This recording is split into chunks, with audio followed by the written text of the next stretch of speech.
तुमने अपने बचाव के लिए वकील करने से इनकार क्यों किया? रजनी, मैं ये मुकदमा नहीं लड़ना चाहता। सच्चाई है कि मैंने वही किया जो मैं करना चाहता था। मुझे कोई पछतावा नहीं है। मैं नहीं चाहता कि मेरी जिंदगी के लिए कोई भी लड़े। प्रभात, मैं कोई नहीं हूं, मैं रजनी हूं, तुम्हारी जिंदगी, और तुम मेरी जिंदगी हो। हमारी जिंदगी का फैसला तुम अकेले नहीं कर सकते। मैं ये मुकदमा लड़ूंगी, तुम मुझसे ये हक नहीं छीन सकते। I will fight for your life.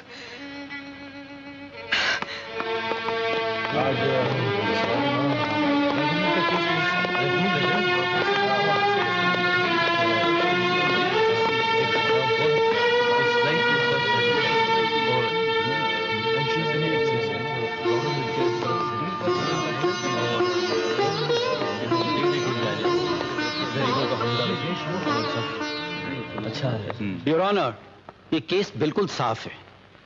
देखने में सीधा साधा लगने वाला प्रोफेसर प्रभात कुमार वर्मा दरअसल एक बहुत खतरनाक आदमी है। ये दिन में बच्चों को हिंदी और संस्कृत पढ़ाता और रात में पिस्तौल लेकर ऐसे निकल पड़ता जैसे शैतान बच्चे गुलेल लेकर चिड़िया मारने निकल पड़ते हैं, और जब जिसे चाहते हैं मार डालते हैं। प्रभात वर्मा को आजकल रॉबिन हुड बनने का शौक था। इस शौक को पूरा करने के लिए, अपनी बहादुरी के डंके बजवाने के लिए इन्होंने 10 दिनों में 14 खून करके एक नया रिकॉर्ड कायम किया है। योर ऑनर, ये सारे खून शौक और शोहरत के लिए सोच समझकर ठंडे दिल से किए गए हैं। जिस आदमी की नजरों में दूसरों की जिंदगी की कोई कीमत नहीं, उसे तो खुद भी जिंदा रहने का कोई हक नहीं। प्रभात कुमार वर्मा अपने जुर्म पर इकबाल कर चुके हैं। इन्हें कड़ी से कड़ी सजा मिलनी चाहिए। क्या आप अपने जुर्म का इकबाल करते हैं? जी हाँ। योर ऑनर, माफी चाहती हूं, मगर जब से अदालतें बनी हैं, तब से हर मुल्जिम से यही सवाल पूछा जाता है जिसका कोई मतलब नहीं, जो नहीं पूछा जाना चाहिए। क्यों? क्योंकि अगर प्रोफेसर प्रभात वर्मा आपसे यह कहें कि उन्होंने कोई जुर्म नहीं किया, तो क्या आप उनकी बात मानकर उन्हें छोड़ देंगे? योर ऑनर, अदालत के इस कटहरे में प्रोफेसर प्रभात वर्मा इसलिए खड़े हैं कि असलियत का पता लगाया जा सके, यह साबित किया जा सके कि ये अपराधी हैं या नहीं। और सरकारी वकील साहब ने अभी तक कोई भी ऐसा गवाह या सबूत पेश नहीं किया है जिससे यह साबित हो सके कि प्रोफेसर प्रभात वर्मा ने एक भी खून किया है। योर ऑनर, यह शख्स इतना चालाक है कि इसने आज तक कोई सबूत छोड़ा ही नहीं। ऐसा आतंक फैला रखा है कि शरीफ तो शरीफ, गुंडे तक इसके नाम से कांपते हैं। जिस किसी ने इसे गोली चलाते देखा वो जिंदा नहीं बचा, और जो 2-4 बच गए हैं वो इसे पहचानने से इनकार करते हैं, डरते हैं। जिस आदमी को कोई पहचानता नहीं, जिसका पता शक्ल कुछ मालूम नहीं, जिस पर किसी को शक तक नहीं, वो आदमी अपने आप को कानून के हवाले करता है, अपनी मर्जी से इस कटहरे में आकर खड़ा हो जाता है। योर ऑनर, अगर प्रोफेसर वर्मा से कुछ पूछना है तो ये पूछिए कि ये इस कटहरे में आकर क्यों खड़े हुए, इन्होंने अपने आप को कानून के हवाले क्यों किया। Please your honour. क्या आप इस सवाल का जवाब देना चाहेंगे? जज साहब, मैंने अपने आप को कानून के हवाले इसलिए किया है कि मेरी लड़ाई एक आदमी की जिंदगी और मौत की लड़ाई नहीं है। सवाल यह नहीं है कि मुझे सजा होगी या नहीं, सवाल यह है कि हमारे देश के लोग आराम से जिंदा रह सकेंगे या नहीं। आज इस देश में क्या हो रहा है? कानून कहां है? लॉ एंड ऑर्डर कहां है? जहां देखो वहां गुंडों का राज है, अराजकता है, बलात्कार ही बलात्कार है, कभी किसी अबला का, कभी सारे समाज का। गली गली में इंसानियत का खून हो रहा है, हमारी आजादी का खून हो रहा है, और हम चुपचाप खड़े देखते रहते हैं। पुलिस कुछ करना नहीं चाहती, कानून कुछ कर नहीं पा रहा, इसलिए मुझे पिस्तौल उठानी पड़ी। मगर एक जुर्म को हटाने के लिए दूसरे जुर्म का सहारा तो नहीं लिया जा सकता? अगर पुलिस की गोली से कोई अपराधी मारा जाए तो उसे जुर्म नहीं कहा जाता जज साहब। पुलिस पर मुकदमा नहीं चलाया जाता। मैंने वही किया जो पुलिस को करना चाहिए था और उसने नहीं किया। कानून शिकनी के बढ़ते हुए तूफान को रोकने के लिए मैंने एक और तूफान का सहारा लिया। आज अगर इस शहर में अमन और शांति है, लोग आजादी से चल फिर रहे हैं, जिसकी वजह वो तूफान है, वो डर है। मैं मानता हूं कि मैंने खून किए हैं, लेकिन दोष मेरा नहीं है, दोष कानून का है। आज इस कटहरे में मुझे नहीं, कानून को होना चाहिए था। लेकिन कानून को कैसे बुलाया जा सकता है? बुलाया जा सकता है योर ऑनर। मैं इस अदालत में कानून को पेश करने की इजाजत चाहती हूं। मैं समझा नहीं। मैं जस्टिस वीवी देशमुख को इस अदालत में एक गवाह के रूप में पेश करना चाहती हूं। यह नहीं हो सकता।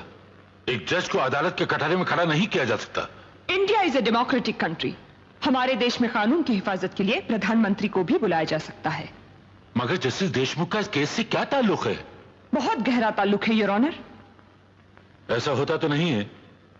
फिर भी जस्टिस देशमुख को अगर कोई एतराज ना हो तो मैं जो कुछ कहूंगा सच कहूंगा, सच के सिवा कुछ नहीं कहूंगा।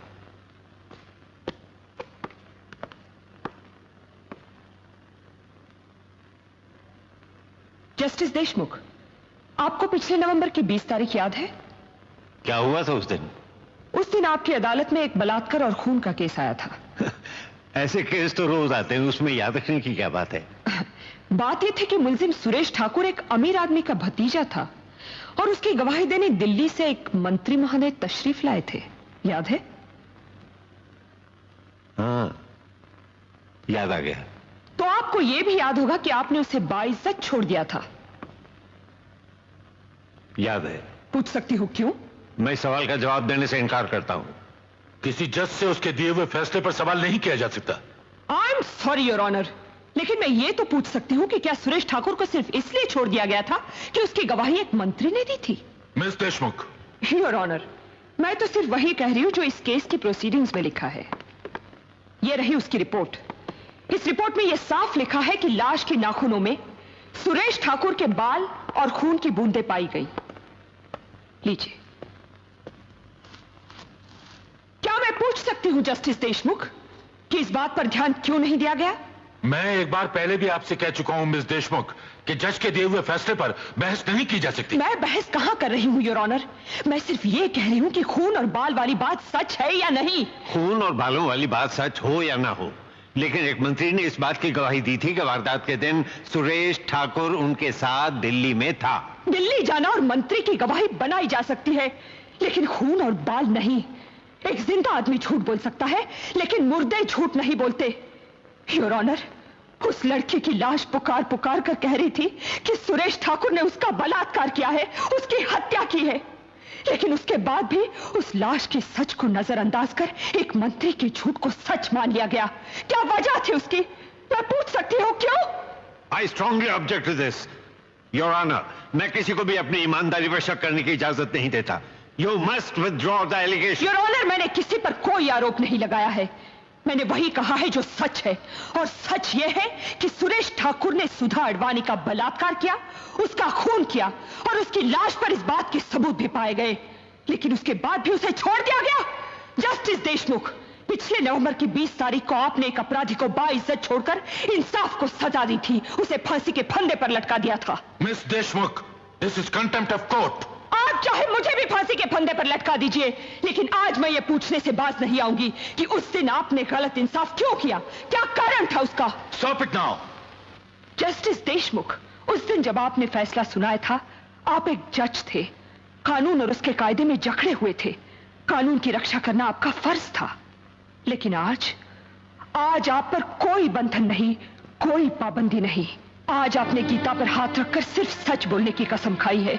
आज ये गीता आपकी आत्मा से पूछ रही है कि उस दिन कानून की रक्षा करते करते कहीं इंसाफ का खून तो नहीं हो गया था? उस दिन आपके दिल में कानून और इंसाफ के बीच कहीं महाभारत तो नहीं चल रहा था? बोलिए।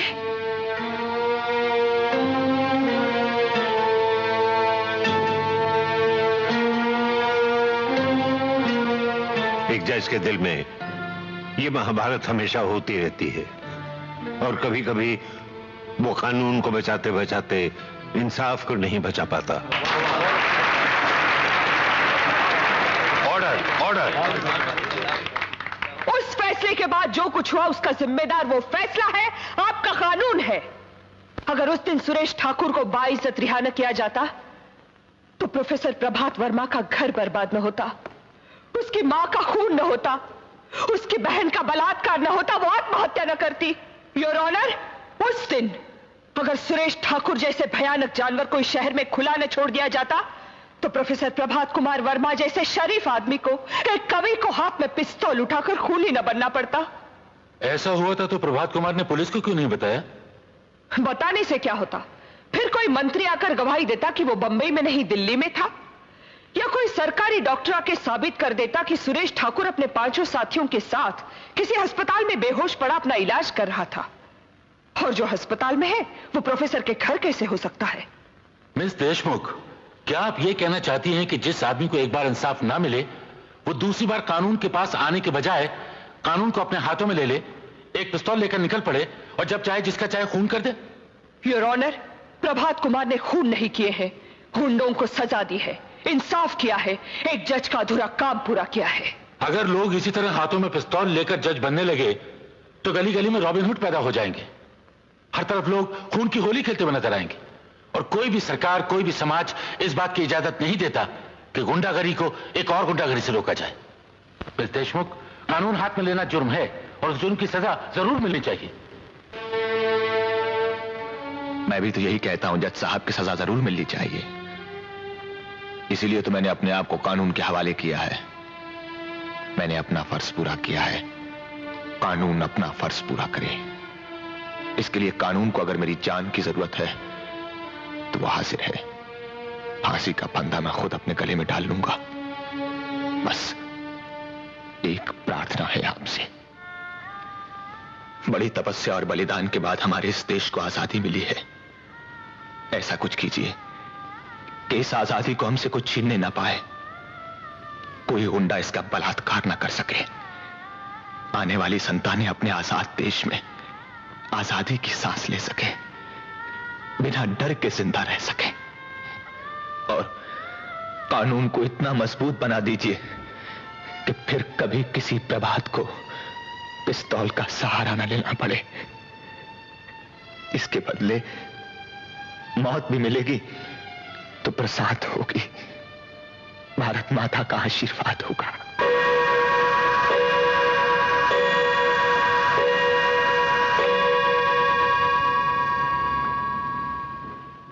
The court is adjourned.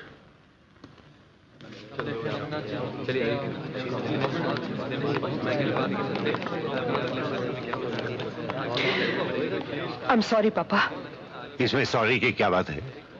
तुम्हारी बदौलत मेरे दिल से बहुत बड़ा बोझ उतर गया है। मुझे तुम पे नाज है।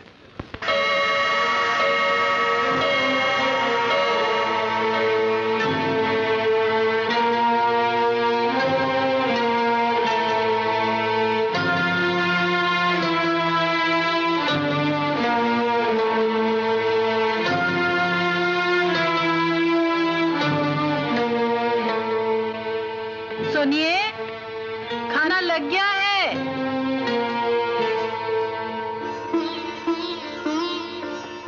Hello daddy.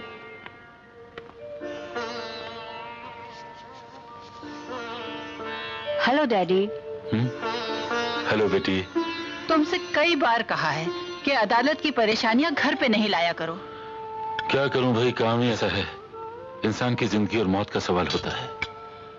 आजकल रॉबिन हुड का केस चल रहा है। बात तो ठीक है, जब से वो आया है शहर में अमन हो गया है, नहीं तो जब तक रेनू कॉलेज से नहीं आ जाती थी मुझे तो डर लगा रहता था। जरा सोचिए योर ऑनर, आपकी बेटी कॉलेज से घर आ रही है, रास्ते में गुंडा उसे देख लेता है, वो भागती है, गुंडा उसका पीछा करता है, उसको पकड़ लेता है, उसका बलात्कार करना चाहता है।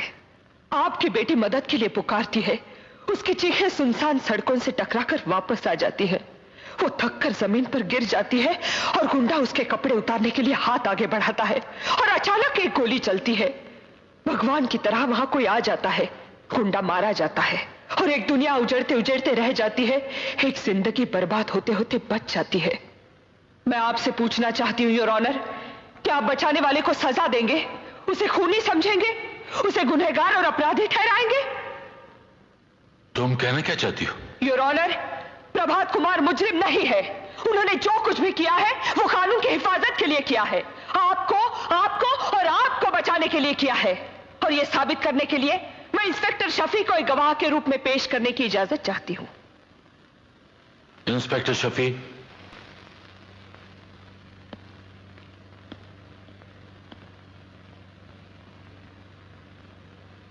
मैं कसम खाकर कहता हूं, जो कहूंगा सच कहूंगा, सच के सिवाय कुछ नहीं कहूंगा। जब आपको कमिश्नर साहब ने बुलाया और रॉबिन हुड का पता लगाकर उसे गिरफ्तार करने का हुक्म दिया तब आपने क्या कहा? मैंने यही कहा कि रॉबिन हुड तो पुलिस का काम कर रहा है और पुलिस से अच्छा काम कर रहा है। जो काम हम पिछले 25 वर्षों में नहीं कर पाए वो उसने 10 दिन में करके दिखाया। कैसे? क्या किया उन्होंने? इन्होंने गुंडों के दिलों में डर, दहशत पैदा कर दी है। आज शहर में अपराध कम हो रहे हैं, क्राइम रेट गिर गया है, हर आदमी सुकून और शांति की नींद सो सकता है आज। जब आप प्रभात कुमार को गिरफ्तार करने गए तो क्या वो भाग खड़े हुए? जी नहीं, बल्कि मैंने इनसे कहा यह शहर छोड़कर भाग जाइए। इन्होंने भागने से इनकार किया और कहा समाज में सारी गड़बड़ियां सिर्फ इसलिए चल रही हैं कि पुलिस अपना फर्ज पूरा नहीं कर रही, कानून अपना फर्ज पूरा नहीं कर रहा। मैं अपने आप को कानून के हवाले करता हूं जिससे कि मेरी आवाज अदालत के जरिए लोगों तक पहुंच सके और मैं बता सकूं कि मेरी पिस्तौल से निकली गोली का काम सिर्फ अपराधियों को मारना ही नहीं, कानून को जगाना भी था। मैंने अपना फर्ज पूरा किया है, आप अपना फर्ज पूरा कीजिए। और यह कहकर प्रभात कुमार ने अपने आप को पुलिस के हवाले कर दिया। आपने प्रभात कुमार को भाग जाने के लिए क्यों कहा? योर ऑनर, प्रभात कुमार ने रॉबिन हुड बनकर गुंडों के दिलों में जो डर, जो आतंक पैदा कर दिया था, मैं उस डर को जिंदा रखना चाहता था। उस रॉबिन हुड को जिंदा रखना चाहता था जो लोगों की रक्षा करता रहा। इंस्पेक्टर शफी, हालात कुछ भी रहे हों, आपको अपना फर्ज अदा करना चाहिए और आपका फर्ज खूनी को पकड़ना है, उसका इंसाफ करना या उसे छोड़ देना नहीं।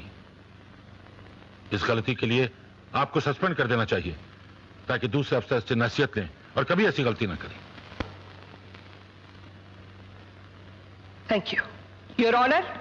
इंस्पेक्टर शफी ने और एक गलती की है, सच बोलने की गलती, यह बताने की गलती कि उन्होंने प्रभात कुमार को भाग जाने की सलाह दी। प्रभात कुमार ने भी यही गलती की थी, सच बोलने की गलती, अपने आप को कानून के हवाले करने की गलती, जबकि अदालत के पास इनके खिलाफ कोई सबूत नहीं था, कोई गवाह नहीं था। मिस रजनी, इससे बड़ा सबूत और क्या हो सकता है कि प्रभात कुमार ने भरी अदालत में यह बयान दिया है कि वो सारे खून इन्होंने किए हैं। अगर अदालत में दिया हुआ बयान ही सब कुछ है तो मैं इस गीता पर हाथ रखकर बयान देने के लिए तैयार हूं कि ये सारे खून मैंने किए हैं। तो क्या प्रभात कुमार को छोड़ देंगे और मुझे सजा देंगे? काश ऐसा हो सकता, लेकिन मैं ये झूठ भी नहीं बोल सकती क्योंकि इस कटहरे में खड़ा हुआ एक सच्चा इंसान अपने बचाव के लिए किसी भी झूठ का सहारा नहीं लेना चाहता। जज साहब, जरा गौर से देखिए, ये वही सीधा साधा प्रोफेसर है जो इलाहाबाद से बंबई आता है, यहां की गुंडागर्दी देखकर घबरा जाता है, पुलिस के पास जाता है, कोई मदद नहीं मिलती।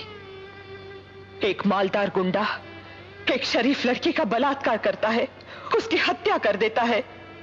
प्रभात कुमार कानून का दरवाजा खटखटाता है, दरवाजा खुलता है, लेकिन वहां झूठी गवाही की जीत होती है, सच हार जाता है। कानून का फैसला गुंडों को शाबाशी देकर उनकी हिम्मत बढ़ाता है। नतीजा वही गुंडा, एक करोड़पति स्मगलर का भतीजा, उस प्रोफेसर को सबक सिखाने के लिए 5 और गुंडों को लेकर उसके घर पहुंच जाता है और उसके बाद एक बेटे की आंखों के सामने उसकी मां की हत्या कर दी जाती है। एक एक करके 6 गुंडे उसकी बहन का बलात्कार करते हैं। वो मासूम भैया भैया पुकारती रहती है, लेकिन रस्सियों में बंधा हुआ भैया कुछ नहीं कर पाता, कुछ नहीं। वो शर्म से ऊपर से कूदकर अपनी जान दे देती है और उसका छोटा सा घर शमशान बन जाता है। और ये सब सिर्फ इसलिए कि प्रभात कुमार ने गुंडों की शिकायत की थी, कानून का दरवाजा खटखटाया था। पुलिस और कानून की मदद मांगने की इतनी बड़ी सजा। कानून तो सिर्फ एक बार फांसी देता है, लेकिन उस रोज 6 गुंडों ने इन्हें बार बार फांसी के फंदे पर लटकाया था। कुर्सी से बंधे उस खिलौनी करतूत को देखने की सजा हजारों सालों की जेल से कहीं ज्यादा थी। उस सजा के बाद प्रभात कुमार जीना भूल गया, हंसना भूल गया, रोना भूल गया, प्यार करना भूल गया। मैं पूछती हूँ, दुनिया की कौन सी अदालत प्रभात कुमार को इससे बड़ी सजा दे सकती है? योर ऑनर, अगर आप प्रभात कुमार को कुछ देना ही चाहते हैं तो उसे उसकी मां दे दीजिए, उसकी बहन दे दीजिए, वो मुस्कुराहटें दे दीजिए जो मिट चुकी है, वो दिल दे दीजिए जो प्यार करता था। मगर आपका कानून ये सब कुछ नहीं दे सकता। अगर दे सकता है तो मौत, सिर्फ मौत।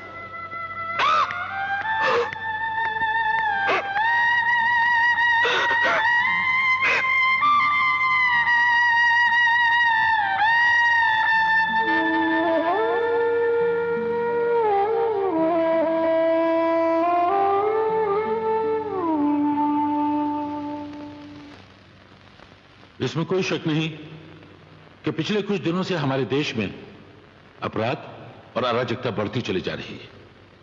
अब सवाल यह है कि हम और आप इस अराजकता के लिए क्या कर रहे हैं? चुपचाप देखते रहना या कानून और सरकार को गालियां देना इसका इलाज नहीं, और न ही इसका इलाज कानून को हाथ में लेकर लोगों का खून करना है। दोनों रास्ते गलत हैं। इसलिए आज जरूरत इस बात की है कि हम सब लोग साथ मिलकर अपने देश को मजबूत करें, कानून को मजबूत करें, पुलिस को मजबूत करें, जिससे हमारे देश से अपराध और अराजकता कम हो सके और हम हर एक के साथ सही इंसाफ कर सकें। प्रभात कुमार के साथ भी सही इंसाफ होना चाहिए। कानून का तकाजा है कि उन्होंने जो जुर्म किया उसकी सजा उन्हें मिले। इसलिए यह अदालत प्रभात कुमार को उम्र कैद की सजा देती है। लेकिन जिन हालात में ये खून हुए, उन हालात में किसी भी इंसान का मानसिक या दिमागी संतुलन बिगड़ सकता है। प्रभात कुमार के साथ भी ऐसा ही हुआ। इसलिए यह अदालत इंसानियत और इंसाफ की मांग को पूरा करते हुए सरकार से यह दरखास्त करती है कि उनको और उनकी सजा को माफ कर दिया जाए, ताकि प्रभात कुमार एक बार फिर से अपनी टूटी हुई जिंदगी को समेटकर सही मायनों में एक अच्छे नागरिक की तरह जी सके।